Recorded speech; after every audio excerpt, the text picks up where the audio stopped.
My name is Brandon Faulkner. My position is project engineer. So as a project engineer, my job is to take requirements from the customer when they're asking us for a quote and turn those into a quote.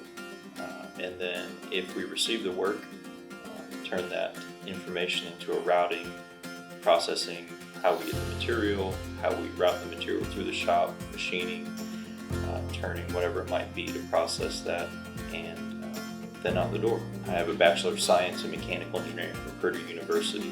What I really enjoy about manufacturing is seeing the parts come to life, from raw material to actually hitting the machines, cutting chips, seeing the parts take shape, seeing the different processes, how it transforms the part from just a raw hunk of metal into a finished part. I really enjoy the environment, the people, the challenges. Every day it's something different. My outlook for the manufacturing industry is extremely strong. There's always going to be a need for manufacturing things, putting things together.